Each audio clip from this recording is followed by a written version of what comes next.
पृथ्वी है, जहां मेरा और आपका पूरा बचपन और अब तक की उम्र बीती है। यहीं पर हमारे पूर्वज आकर के रहे और हमारा सारा इतिहास इसी ग्रह पर ही आकर के शुरू और खत्म होता है। पृथ्वी या अर्थ हम इंसानों के लिए एक ऐसा घर है जहां से हमने समूचे ब्रह्मांड को देखना और उसके बारे में सोचना शुरू किया। प्राचीन हिंदू धर्म हो या आज की आधुनिक सभ्यता, सभी ने इसी ग्रह पर रहकर विकास किया और इंसानियत में अपना योगदान दिया। हम भाग्यशाली हैं कि हम उस ग्रह पर आज रह रहे हैं जहां पर जीवन के पनपने की सभी कंडीशंस और वातावरण है। आज तक हमारे वैज्ञानिक ब्रह्मांड में दूसरा पृथ्वी जैसा ग्रह नहीं खोज सके हैं, पर अगर हम पृथ्वी के आकार की बात करें तो हम ये नहीं कह सकते हैं कि ये छोटी है या बड़ी। 12,742 किलोमीटर के डायमीटर की पृथ्वी कई चंद्रमाओं और ग्रहों से बड़ी है, पर दूसरी तरफ ये कई सारे ग्रहों से छोटी भी है। पर अगर हम इसकी तुलना ब्रह्मांड में पाए गए दूसरे ग्रहों और कुछ ऑब्जेक्ट से करें तो ये हमें बहुत छोटी दिखाई देगी। इसी तरह हम अपने सोलर सिस्टम के सबसे बड़े ग्रह जुपिटर की बात करें, जो पृथ्वी से 60 करोड़ किलोमीटर दूर है और अपने अंदर 1300 पृथ्वी समा सकता है। ये एक बहुत बड़ा गैस का ग्रह है जिसकी कोई ठोस सतह दूर दूर तक नहीं है। भले ही ये हमारे सौरमंडल का सबसे बड़ा ग्रह हो, पर इसकी हमारे सूर्य यानी सन से कोई कंपैरिजन नहीं है। हमारा सन सोलर सिस्टम का सबसे बड़ा ऑब्जेक्ट है, जिसमें पूरे सोलर सिस्टम का 99.8% तक मास समाया हुआ है। ये हमारी पृथ्वी से 3,33,000 गुना भारी है और अपने विशाल आकार में 13 लाख पृथ्वियों को समा सकता है। पर अगर इसकी तुलना हम आगे आने वाले विशालकाय ऑब्जेक्ट से करें तो हमारा सन भी इनके सामने एक हाई डेफिनेशन टीवी के पिक्सल जैसा दिखने लगता है। नमस्कार दोस्तों, आज के इस वीडियो में हम यूनिवर्स के उन ऑब्जेक्ट्स और स्ट्रक्चर्स के बारे में बात करेंगे जिनके आकार या साइज के सामने हमारा पूरा सोलर सिस्टम या फिर हमारी पूरी मिल्की वे गैलेक्सी सभी बहुत बहुत बहुत छोटे लगने लगते हैं। जैसा कि आप पहले से ही जानते हैं कि हमारे सोलर सिस्टम में हमारी पृथ्वी एक एवरेज प्लैनेट है जो केवल मरकरी, वीनस और मार्स से आकार में बड़ा है। पर जब हम इसकी तुलना सोलर सिस्टम के सबसे बड़े ग्रह जुपिटर से करते हैं तो हम पाते हैं कि उसके सामने कुछ भी नहीं है। इसी तरह जब हम अर्थ और जुपिटर की अपने सन से साइज में कंपैरिजन करते हैं तो फिर ये दोनों ग्रह भी उसके सामने बच्चे लगने लगते हैं। 13 लाख पृथ्वी और 1000 जुपिटर्स जैसे प्लैनेट्स को अपने में समा लेने वाला सन यानी हमारा सूर्य वास्तव में बहुत बड़ा स्टार है, पर हमारा ये स्टार भी बहुत छोटा है। अगर हम इसके आकार की तुलना दूसरे बड़े स्टार से करें तो हम पाएंगे कि ये भी उनके सामने कुछ नहीं है। चलिए इसकी तुलना हम अब तक के खोजे गए सबसे बड़े स्टार युवा स्कूटी से करते हैं, जो कि अर्थ से 5100 लाइट ईयर्स दूर है। मतलब कि लाइट की स्पीड से भी यहाँ जाने में आपको 5100 साल लग जाएंगे। ये भले ही इतनी दूर हो, पर इसका आकार आपको हैरान कर देगा। 2.37 बिलियन किलोमीटर के डायमीटर वाला ये स्टार इतना बड़ा है कि अगर इसे सोलर सिस्टम में फिट किया जाए तो ये सन से लेकर के यूरेनस ग्रह तक की पूरी जगह को घेर लेगा। ये इतना बड़ा है कि इसके एक छोर से दूसरे छोर तक लाइट को भी पहुंचने में 2 घंटे लगते हैं। अगर हम इसकी कंपैरिजन अपने तारे सन से करें तो आप इस स्टार के अंदर कम से कम 400 करोड़ सूर्यों को फिट कर सकते हो। और अगर आपने इस स्टार की गलती से भी पृथ्वी से तुलना करने की कोशिश की तो फिर आप पक्का अपने होश खो बैठोगे। ये इतना बड़ा स्टार है कि इसके सामने पृथ्वी वास्तव में एक एटम जैसी दिखाई देगी। ये अपने अंदर कम से कम 650 खरब या 650 ट्रिलियन अर्थ्स को समा सकता है। एक तरह से देखा जाए तो इसके अंदर हमारी गैलेक्सी के सभी प्लैनेट्स भी समा सकते हैं। पर भले ही स्टार हमारे सन से इतना बड़ा हो, पर इसका मास हमारे सन से केवल 30 गुना ही है। हमारी मिल्की वे गैलेक्सी के सेंटर में मौजूद ब्लैक होल सैजिटेरियस ए का मास 40 लाख सूर्यों के बराबर है, जो कि गैलेक्सी का सबसे मैसिव ऑब्जेक्ट भी है। पर यह ब्लैक होल युवा स्कूटी से साइज में थोड़ा छोटा है। युवा स्कूटी वैसे तो सबसे बड़ा ऑब्जेक्ट है जो कि एक स्टार है, और ये हमारी मिल्की वे में भी अभी तक का खोजा गया सबसे बड़ा सिंगल ऑब्जेक्ट है। पर क्या कोई और ऐसा सिंगल ऑब्जेक्ट है जो कि इस तारे को आकार में मात दे सके?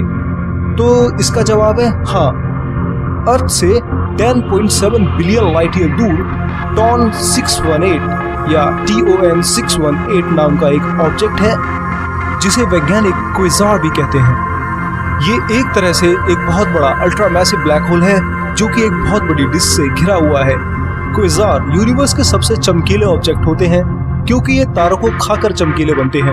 एक क्वेज़ार अपने आसपास के तारों की एनर्जी को खींच लेता है, जिससे ये यूनिवर्स के सबसे चमकीले ऑब्जेक्ट बन जाते हैं। डॉन 618 अब तक का खोजा गया सबसे बड़ा क्वेज़ार है, जिसकी ब्राइटनेस या चमक कम से कम 140 खरब यानी 140 ट्रिलियन स्टार्स के बराबर है। इसकी ब्राइटनेस इतनी ज्यादा है कि 1000 से भी ज्यादा गैलेक्सीज को एक साथ मिला दिया जाए तो भी वे इसके सामने फीकी पड़ जाएं। डॉन 618 क्वेज़ार का डायमीटर 198 बिलियन किलोमीटर है, जिसका मतलब ये है कि ये सूर्य और पृथ्वी की जो दूरी है उससे भी 1300 गुना बड़ा है। इसका आकार इतना बड़ा है कि ब्रह्मांड की सबसे तेज चीज लाइट को भी इसके एक छोर से दूसरे छोर तक जाने में 180 घंटे यानी कि 7.5 दिन लगेंगे। पर अगर आपने किसी भी तरह मन से इसे खुद ही स्पेसक्राफ्ट के सहारे पार करने का विचार बनाया है, तो आपको बता दूं कि अब तक के सबसे तेज स्पेसक्राफ्ट न्यू होराइजन से भी आपको इसके एक चक्कर को पार करने में कम से कम 400 साल लग जाएंगे। ये क्वेज़ार इतना बड़ा है कि इसमें 4.5 लाख UY स्कूटी जैसे बहुत बड़े स्टार समा सकते हैं। तो कुल मायनों में डॉन 618 अब तक का खोजा गया यूनिवर्स का सबसे बड़ा सिंगल ऑब्जेक्ट है, जो अकेले ही अपने अंदर 46 सोलर सिस्टम को समा कर रख सकता है। दोस्तों, ये तो थी सिंगल ऑब्जेक्ट की बात, जो अपने अकेले के दम पर ही इस यूनिवर्स में अपना इतना बड़ा आकार कायम करके अरबों सालों से घूम रहे हैं। पर अगर हम यूनिवर्स में और झांकें तो हम और भी बड़ी चीजों को देख सकते हैं, मगर वे सब अब सिंगल ऑब्जेक्ट्स की तरह नहीं हैं। ये सभी वास्तव में स्ट्रक्चर हैं, जिनमें कई सारे स्टार या कहें तो गैलेक्सी समाई हुई हैं। पर ये आकार में इतने बड़े हैं कि मेरी और आपकी किसी भी कल्पना में नहीं समा सकते। तो चलिए अब हम इनकी बात करते हैं। हमारी मिल्की वे गैलेक्सी में सबसे बड़ा नेब्यूला जो है वो करीना नेब्यूला है, जो कि अर्थ से 6500 से लेकर 10,000 लाइट ईयर दूर है।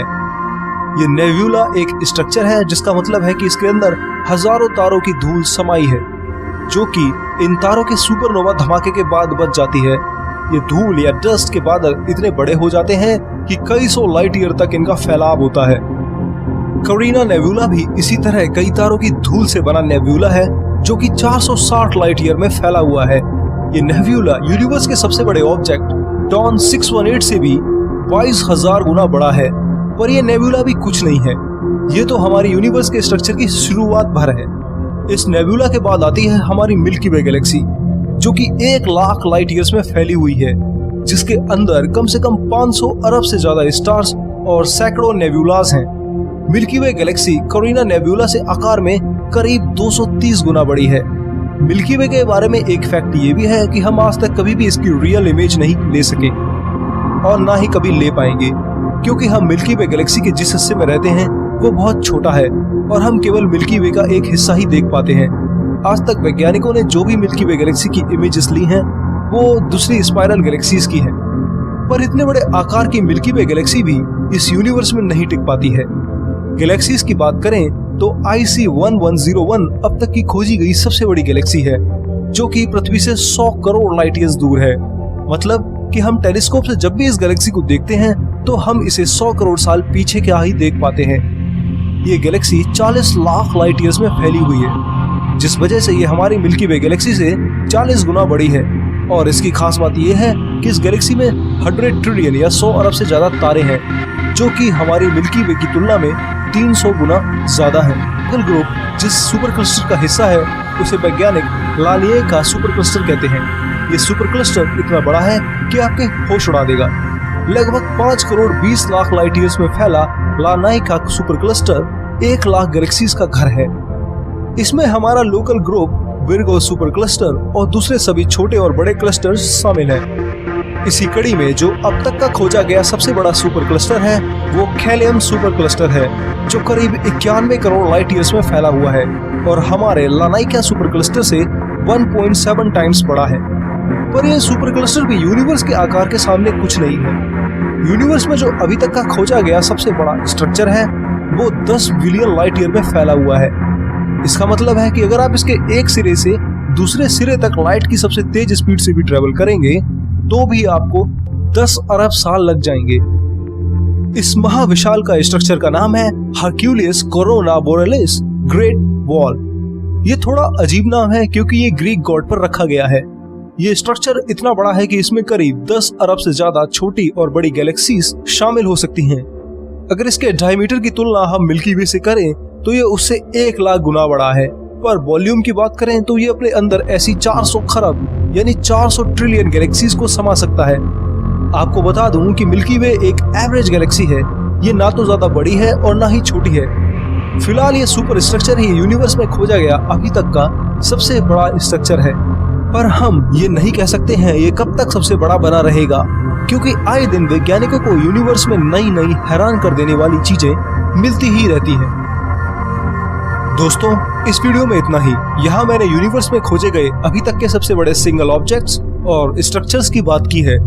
ये सभी साइज में इतने बड़े हैं कि हमारी पृथ्वी भी इनके सामने एक एटम जैसी लगने लगती है। वीडियो कैसी लगी और कौन से ऑब्जेक्ट और स्ट्रक्चर ने आपको सबसे ज्यादा हैरान किया, कमेंट जरूर करें और साथ में इस वीडियो को लाइक भी करें। मैं इस वीडियो पर 8000 लाइक चाहता हूँ, तो दोस्तों इसे जमकर शेयर करें और लाइक करें।